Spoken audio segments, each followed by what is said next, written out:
Already the board has produced profiles on industry and services in the Hunter. These editions were well supported, with over 140 local companies keen to show their wares. Distribution of the books is extensive, putting local products up front all across Australia and the world. Now it's the turn for agricultural producers to be promoted. Carol Gretzel from the board says our area has some superb gourmet food and beverage products, including wines, seafoods, fruit and vegetables. We'll be approaching agriculture right across the spectrum.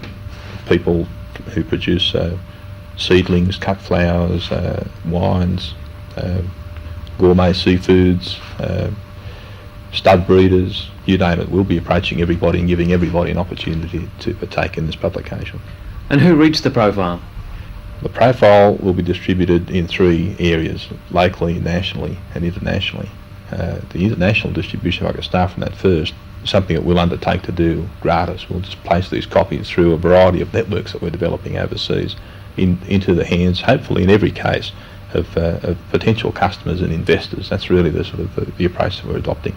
And the same thing will go in the other 2 avenues, nationally and locally.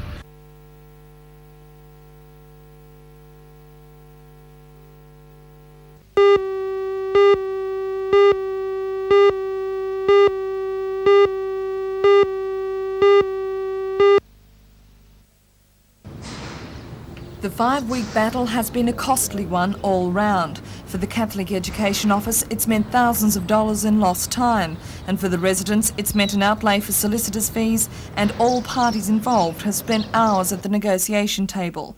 As far as the CEO is concerned, the matter is closed. A spokesman says a solution has been reached that will be acceptable to all parties.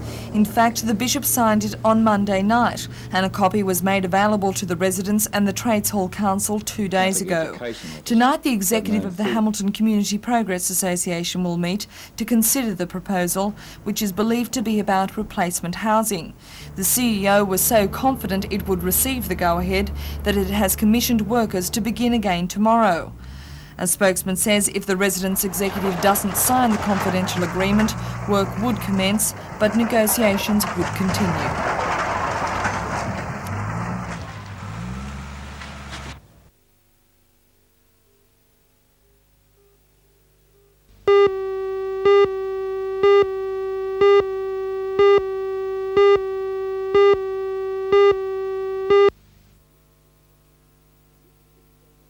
This is the report which represents the findings of the 5-year study on the graduates of 1979 from the universities of Sydney, Newcastle, Melbourne, Adelaide and Western Australia. Carried out by the Sydney University, it's the first time such a report has been made which provides factual statistics on long-term employment prospects for graduates. And according to Vice Principal of the Newcastle University, Ken Sutton, it's uncovered some new information. The major thrust, I think, of the report is that it shows that graduating from a university with a degree is still a considerable advantage in gaining employment. In a society where unemployment is increasing, are students advised to leave school earlier and obtain a job or extend their studies to tertiary level? Well, I think they would be well advised, if they're capable of undertaking university study, to do so. I know that a lot of people do seem to get the impression that it's better for them to try to get out after year 10 or whatever and seek employment at that stage. That's up to them. But if they do so because they believe that a university degree is not an advantage in gaining employment, then they're misinformed. The fact of the matter is that the report concludes that unemployment for graduates is simply not an issue.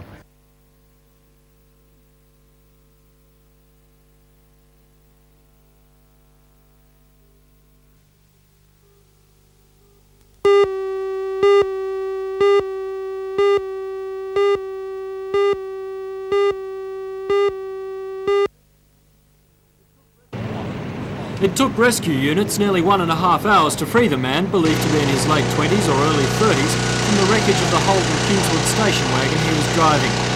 Shortly before 6:30 last night, the car collided head-on with a fully laden semi-trailer about 16 kilometres south of Bulahdelah on the Pacific Highway. The car was ripped open as if by a can opener in the collision, and the man, the only person in the car, suffered severe chest and leg injuries. Two people travelling in a gold Torana in the same direction witnessed the collision and were lucky to escape with minor injuries when they also became involved in the accident, colliding with the Holden. 100 metres along the road lay the semi-trailer, which overturned after the collision. The driver of the semi was extremely lucky. He walked away from the accident without injury. The semi-trailer and its lost load blocked the highway for more than 3 hours before firemen and rescue units could open the road to traffic again. Police believe the accident occurred when the Holden swerved into the path of the oncoming semi. The trapped man was transported by the Westpac rescue helicopter to Royal Newcastle Hospital, where he's reported to be in a serious but stable condition.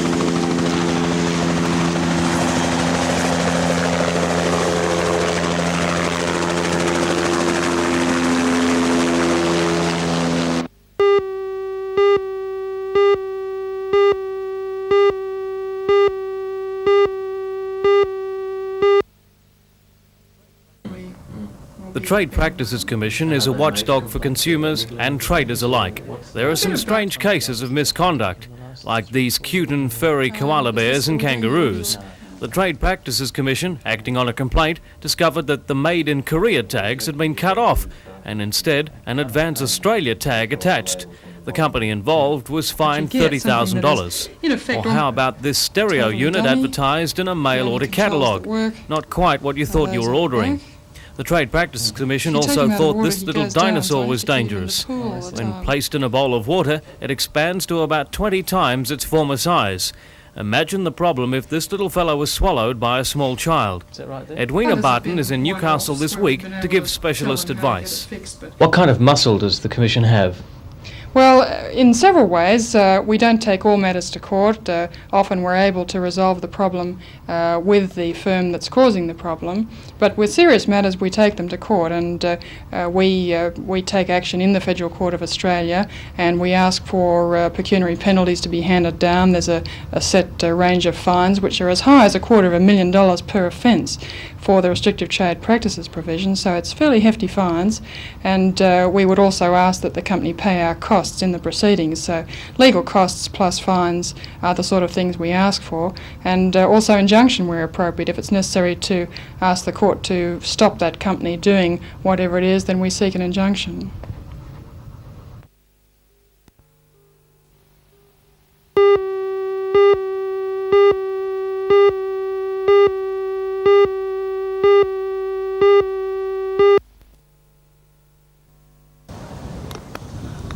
Although the government may have won the first round, the residents of Charlestown are likely to continue to oppose the scheme.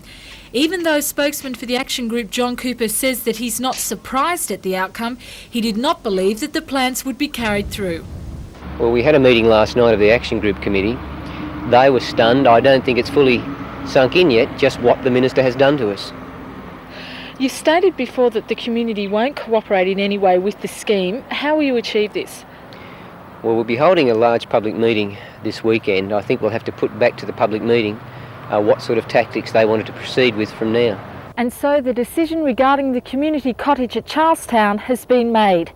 In 6 months' time, the house at 2 Conrad Close will be occupied by juvenile offenders who, under the Youth and Community Services scheme, will be rehabilitated back into the community. However, the success of the program will rest entirely upon the shoulders of that community who has opposed the scheme since its beginning. In 6 months' time, we'll still be there, we'll still live there. I don't think our minds will be changed just because he's let 6 months slip by. Mr Walker's representatives told us that for the scheme to succeed they must have the support of the community, and Mr Walker's quite aware that they don't have the support of the community.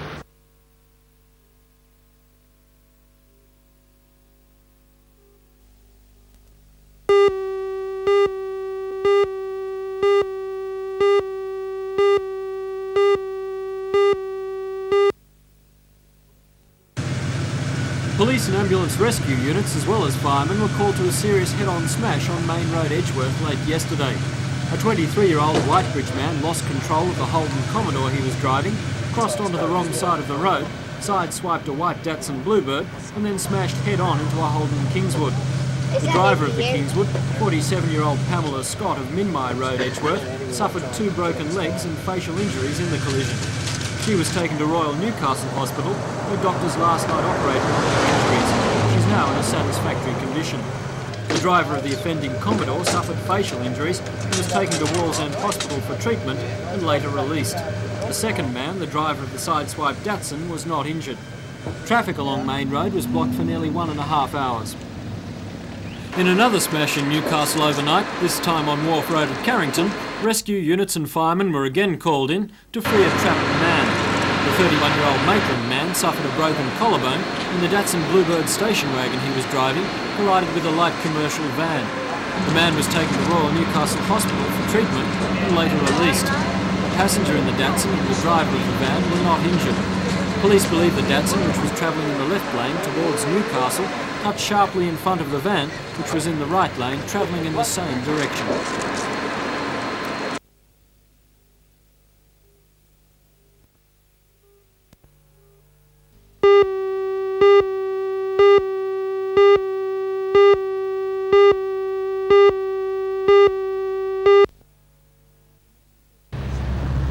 For many who have battled to have a cancer unit in Newcastle, this building at the Mater Hospital is a very welcome sight indeed.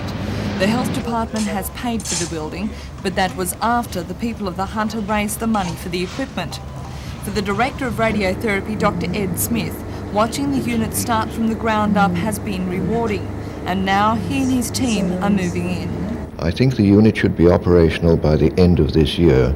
We expect the big linear accelerator to be arriving in New South Wales in August. Then, of course, there are several weeks installation requirements, and after that we hand it over to our physics team so that the correct calibrations may be obtained. Some of the equipment for the unit has already arrived.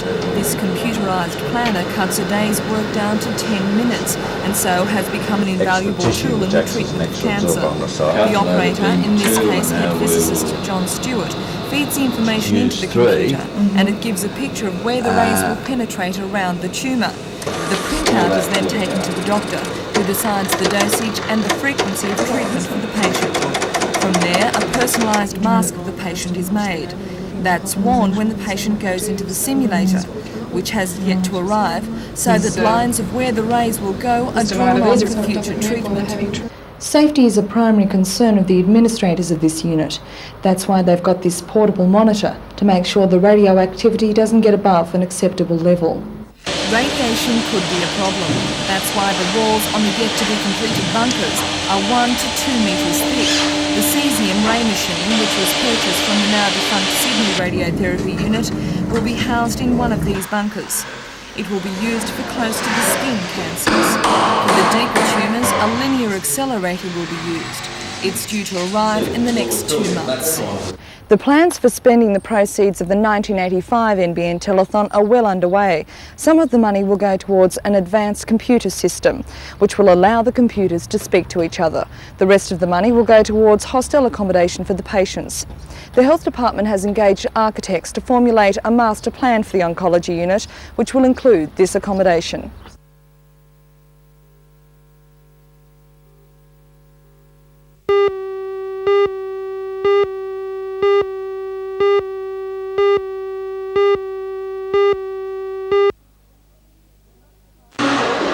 The Health Department has drafted new regulations that will ensure that proper sterilising equipment is used for instruments for penetrating the skin. Treatments like acupuncture, tattooing, ear piercing and hair restoration will be scrutinised. Newcastle immunologist Dr. David Sutherland. We know that blood is a very important potential source of infection for AIDS. The most obvious source, of course, was blood transfusions and blood products such as haemophiliacs use. That's now been addressed very well. Blood once more is as safe as it ever was because every single unit is screened with the antibody test.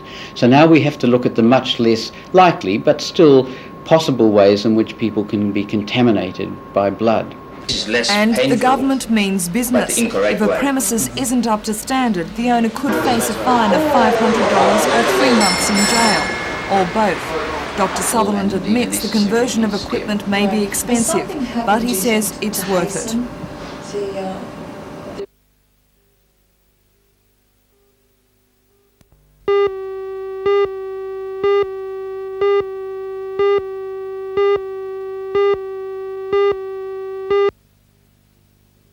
It's a team that bristles with talent, the likes of James Crawford, one of the nation's most consistent and talented centres, of Wayne McDaniels, another big-time player.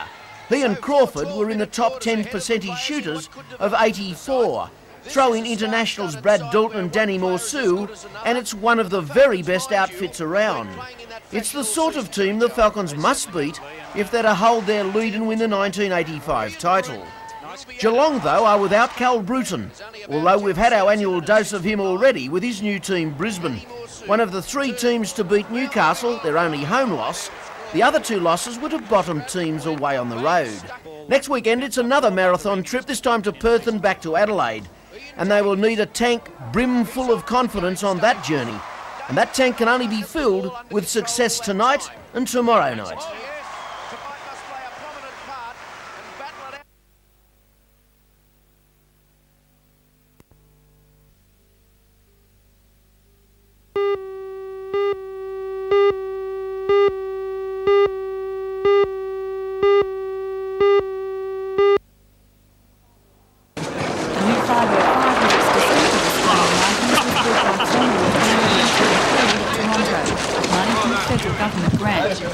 Saltwater wine after its predecessor, which sped the boys home to victory last year.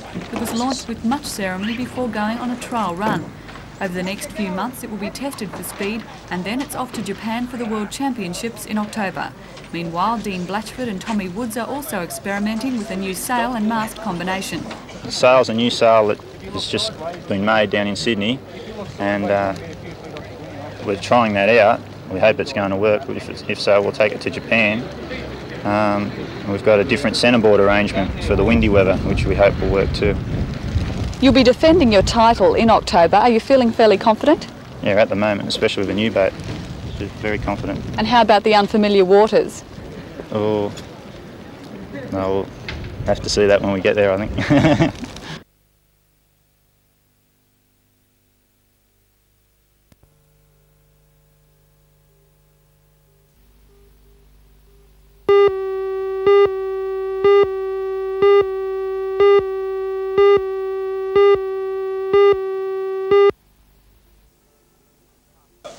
The Civic Park Mardi Gras was organised by the Life Without Barriers Foundation to mark the end of its Awareness Week promotion. The 7 days of activities were designed to increase public acceptance of the disabled. Dozens of mentally and physically handicapped people took part in today's celebrations, which included games of Newcomb ball. The game is similar to volleyball, except players are required only to catch the opposing shot instead of bouncing it back. There was plenty of bouncing elsewhere in the park to the music of Chandelier. Some of the park's regular visitors obviously enjoyed the music and the Mardi Gras.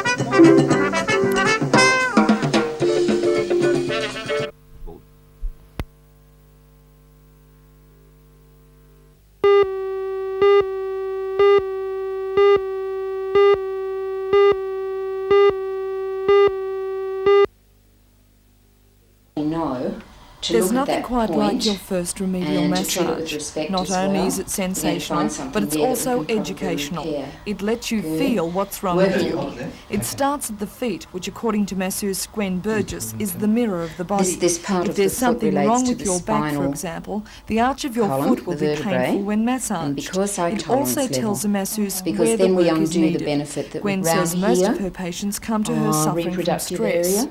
Remedial massage, as I said earlier, is working at a deep tissue level to try to bring about or to recreate the original innocence that the body knew.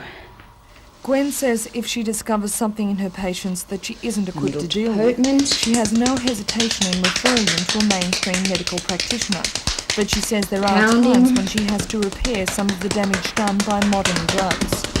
It's recognised that we do have a lot of reaction to a lot of the medication that's given.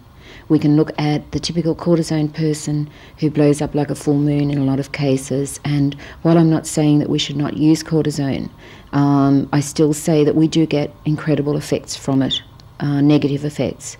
Therefore, massage is very expedient in working the toxins that are produced out of the body, bringing oxygen to the muscle, better tone to the muscle, because with cortisone, the muscle is inclined to go very, very slack indeed. The newfound respectability of alternative medicine is also seen in the private health funds' decisions to pay out benefits for it. Most of the major health funds recognise it to varying degrees, but that was only after heavy lobbying from supporters of natural therapy. No matter what your views are on alternative medicine, it can't be denied that it's helping thousands of people. And while it will never replace mainstream medicine, its supporters say it will be happy to work alongside it.